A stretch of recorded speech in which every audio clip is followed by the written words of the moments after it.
मुंबई का एक हॉस्पिटल है जहां पर लगभग 14 साल की एक लड़की एडमिट है।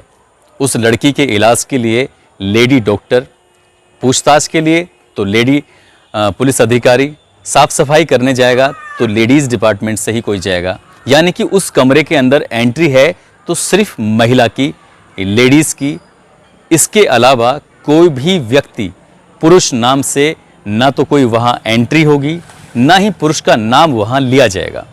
दरअसल वो लड़की पुरुष नाम से इतना भयभीत है, इतनी डरी हुई है कि नाम सामने आते ही लड़की की सांसें ज़ोर ज़ोर से चलने लगती हैं। उसे देखकर ऐसा लगने लगता है जैसे कि वो मर जाएगी। 11 सितंबर की शाम 5 बजे तक भी वो लड़की ज़िंदगी की जंग लड़ रही थी और सांसें उसकी ऐसे ही चल रही हैं। उसे वाकई बहुत सारी प्रार्थना की ज़रूरत है। वो लड़की दिल्ली की निर्भया से कम नहीं, क्योंकि उसके साथ भी कुछ ऐसा ही हुआ है, बल्कि उससे ज़्यादा कहें तो कम नहीं होगा। आज की जो ये सच्ची घटना मैं आपको सुनाने जा रहा हूँ, ये सच्ची घटना है महाराष्ट्र के पुणे शहर की। दरअसल यहाँ का एक थाना है बनवाड़ी, और इसी थाने क्षेत्र में रहने वाली एक लड़की जिसकी उम्र 14 साल है, उसके माता और उसके पिता किसी नर्सरी में नौकरी करते हैं, काम करते हैं, पेड़ पौधों की रखवाली उनको तैयार करते हैं। ये 31 अगस्त की रात 10 बजे के आसपास की वारदात है। ये लड़की अपने एक दोस्त से मिलने के लिए पुणे के रेलवे स्टेशन पर पहुंच जाती है।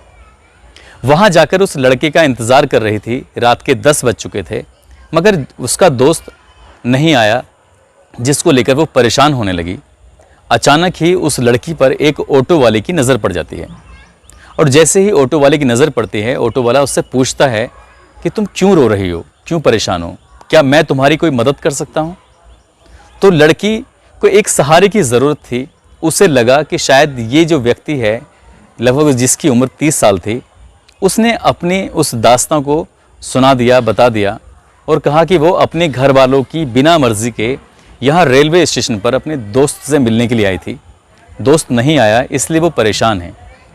इतना सुनने के बाद वो ऑटो वाला वहाँ से चला जाता है, और करीब 10 मिनट के बाद फिर वापस लौट कर आता है।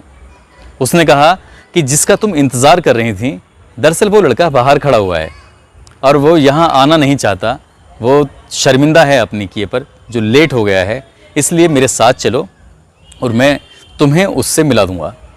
लड़की क्योंकि रो रही थी काफ़ी देर से, उसके पास ना पीने के लिए पानी था, ना वहाँ आसपास उसे पानी की सुध थी। उसने उस ऑटो ड्राइवर ने उसको एक बोतल दे दी और उसने पानी पी लिया। दोनों साथ साथ बाहर तक चल रहे थे। अचानक से लड़की को चक्कर आने लगते हैं और वो गश खाकर इससे पहले गिरती, वो लड़का उसे ऑटो तक लेके पहुंच जाता है और उसके बाद उसे जंगल की ओर ले जाता है, जहां ले जाने के बाद उसके साथ बलात्कार करता है। कई घंटे तक उसे अपने साथ रखता है।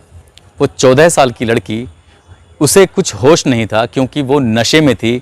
उसे पानी के रूप में कुछ नशीला पदार्थ पिलाया गया था।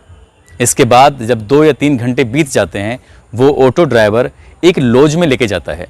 वो एक छोटा सा होटल होता है। उस होटल में जब लेके जाता है तो वहाँ पर पहले से ही कुछ लड़के, कुछ और युवक इंतज़ार कर रहे थे। लड़की एक कमरे में जाती है।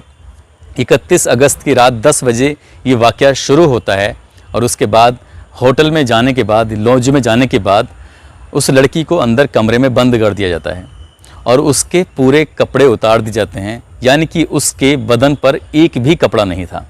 अब वो लड़की शर्मा रही है, परेशान है, और उसके साथ पहले ही बलात्कार हो चुका है।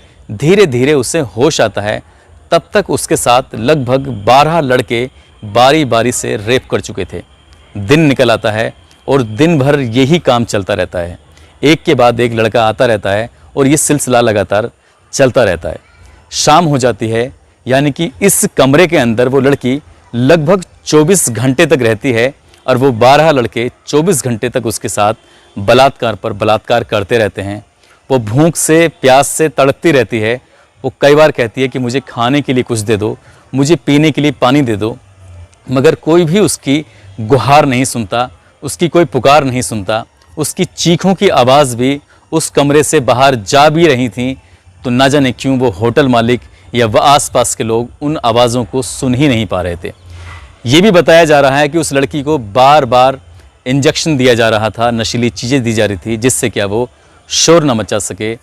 इस बीच उस लड़की ने बार बार रिक्वेस्ट करती रही, माफ़ी मांगती रही, उसे बचाने की गुहार लगाती रही। इन 12 लड़कों में से एक लड़के को दया आ जाती है और उसके बाद ये लड़का उस लड़की को ले जाकर मुंबई के दादर रेलवे स्टेशन पर छोड़ देता है। अब ये आरोपी 12 के 12 ये फरार हो चुके थे। इन्होंने सोचा कि शायद अब वो लड़की चली जाएगी। दादर रेलवे स्टेशन पर जाने के बाद वहाँ 2 सफाई कर्मचारी मिलते हैं और 2 सफाई कर्मचारी उस लड़की की हालत को देखने के बाद उसके साथ बलात्कार करते हैं। यानी कि अभी वो उन लोगों से बची थी कि 2 सफाई कर्मचारियों ने भी उसके साथ बलात्कार जैसी घटना को अंजाम दे दिया। दादर रेलवे स्टेशन के सफाई कर्मचारियों ने उसके साथ बलात्कार करने के बाद अपने पास काफ़ी समय तक रखा और एक ऐसी ट्रेन में बिठा दिया जिस ट्रेन की जो दिशा थी वो उत्तर की ओर जा रही थी। कई सौ किलोमीटर का सफ़र करते करते लड़की चंडीगढ़ पहुंच जाती है। एक कोने में डरी हुई सहमी हुई बैठी रहती है। इस बीच न जाने कितने लोग आते हैं जाते हैं, मगर किसी भी व्यक्ति की नज़र उस लड़की पर पहुंची ही नहीं। वो बहुत बड़ी परेशानी से गुजर रही थी। उसकी परेशानी किसी को दिखाई नहीं दी। ये भी किसी ने जानने की कोशिश नहीं की। 48 घंटे से ज़्यादा उसके साथ 12 अलग लोगों ने, 2 सफाई कर्मचारियों ने बलात्कार किया था। उसके साथ इतनी दरिंदगी हुई थी, न जाने क्यों किसी की उस पर नज़र ही नहीं जा रही थी। जैसे ही ट्रेन चंडीगढ़ में जाकर रुकती है, एक जीआरपी का पुलिसकर्मी उधर से निकल रहा था। अचानक उस लड़की को देखकर पल भर में समझ जाता है कि कुछ तो गड़बड़ है इसके साथ। वो उस लड़की से कहता है कि तुम परेशान हो, मैं तुम्हारी कुछ मदद कर सकता हूँ। मगर वो लड़की पुरुष जाति के नाम से डरी हुई थी, घबराई हुई थी, क्योंकि वर्दी में भी तो एक पुरुष ही था।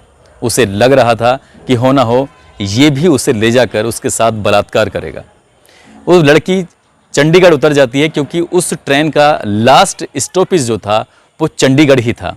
अब वो रेलवे स्टेशन पर उतर जाती है और डरी सहमी एक जगह बैठी होती है। मगर वो पुलिस वाला बहुत अच्छा इंसान था।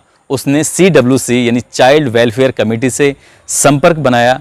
वहाँ की एक महिला अधिकारी तत्काल मौके पर पहुँची, उस लड़की को खाना खिलाया, उसे अपने पास बिठाया और घंटों तक उसको दुलारती रही, पुचकारती रही। एक माँ की भूमिका में उस महिला अधिकारी ने उसका कुछ ही घंटों में दिल जीत लिया। दिल जीतने के बाद उसने, लड़की ने अपनी आप बीती बताई और पूरी कहानी घर से निकलने से लेकर और चंडीगढ़ पहुंचने तक की एक एक वाकया जब बताया तो महिला अधिकारी का रो रो कर बुरा हाल हो गया। और साथ ही जो अधिकारी, जो पुलिस वाला था, वो अलग रोते रोते उसका भी बुरा हाल हो गया। बात रोने वाली भी थी। ये किसी भी बेटी के साथ, किसी भी बहन के साथ इतनी भयानक वारदात अगर होती है तो शायद आंसुओं के अलावा और कुछ निकलेगा ही नहीं। निकलेगा तो उन दरिंदों के लिए बद्दुआएं या फिर कानून से सख्त कार्रवाई की मांग की गुहार निकलेगी।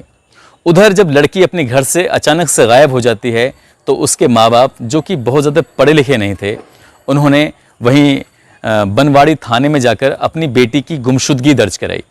लेकिन पुलिस यहाँ की भी बाकी बहुत अच्छी थी। बनवाड़ी थाने की पुलिस ने आसपास के लोगों से पूछताछ की और धीरे धीरे उसके बारे में जानने की कोशिश की। उसका जो मोबाइल नंबर था उसकी CDR निकलवाई।